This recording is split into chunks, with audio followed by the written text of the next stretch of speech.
दोस्तों, फ्रांस अब पाकिस्तान में वो करने वाला है जो भारत ने 2019 में पुलवामा कांड के बाद किया था। आपको याद है ना अभिनंदन की वह बहादुरगिरी जिसमें उसने पाकिस्तान जाकर वहां के आतंकी संगठनों को धूल चटाई थी। अब वही फ्रांस करने जा रहा है।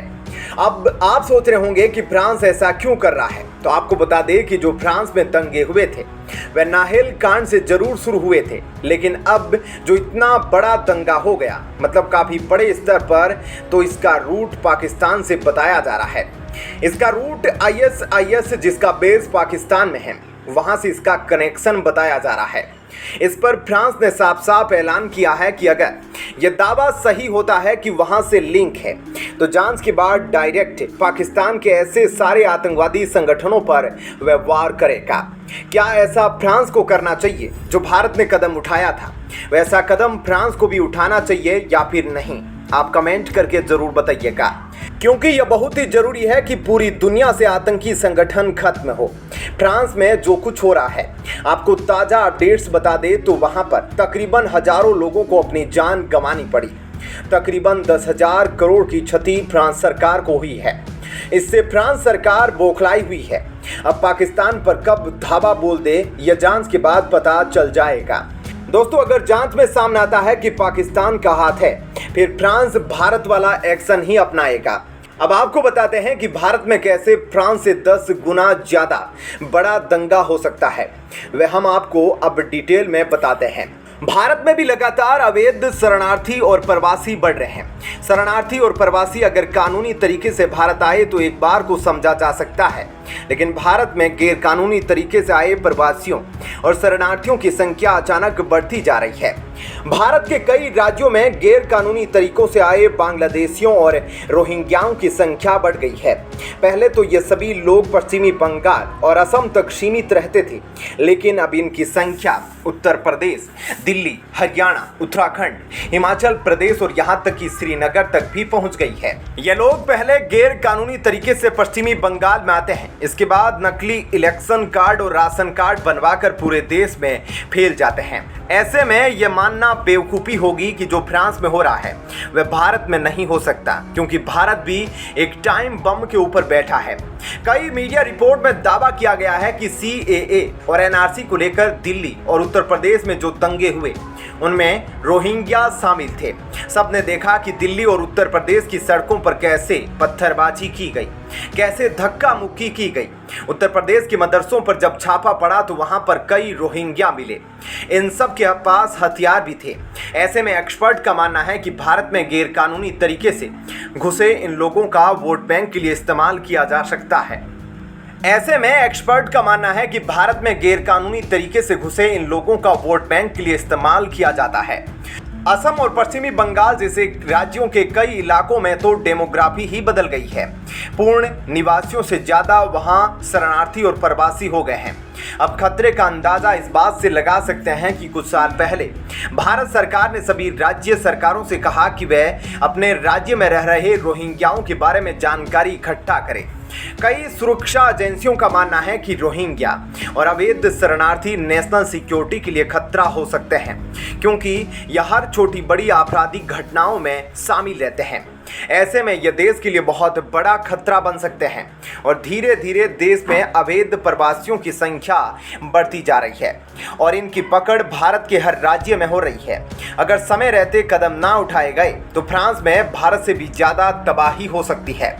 दोस्तों, ऐसे में इस खबर के बारे में आपकी क्या राय है, हमें कमेंट करके जरूर बताएं। और अब आपको बताते हैं ऐसी ही एक और बड़ी खबर। दोस्तों, जो डर था अब वही फ्रांस ने कर दिया है। फ्रांस ने अपने पार्लियामेंट में सेपरेटिज्म यानी कि अब लोगों को सेपरेट करने वाला बिल पास कर दिया है।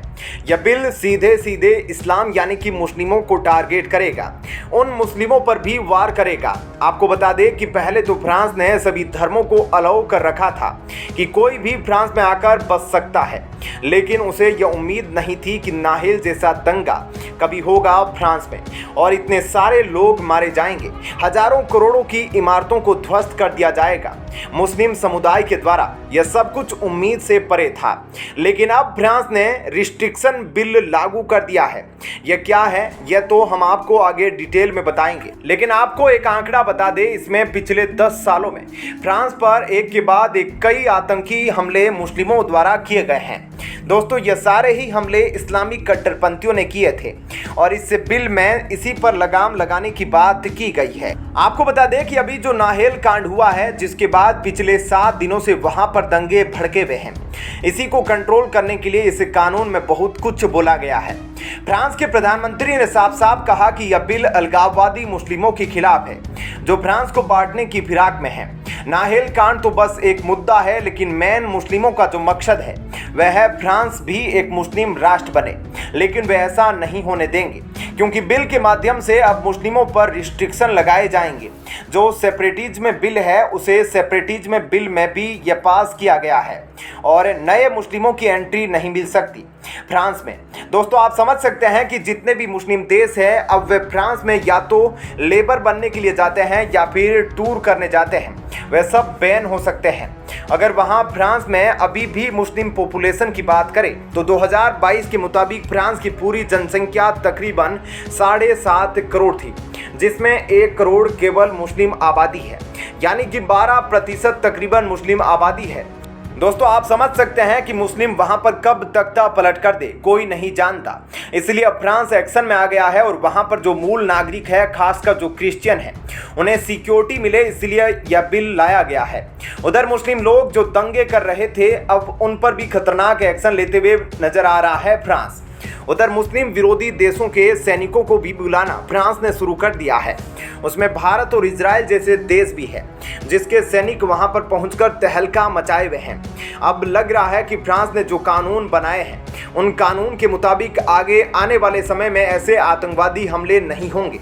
आप कमेंट करके बताइएगा कि फ्रांस ने जो कानून बनाए हैं मुस्लिमों के खिलाफ कि अब नो एंट्री किसी भी प्रवासी मुस्लिम के लिए, वह कानून सही है या वैसा भारत में भी बनाया जाना चाहिए?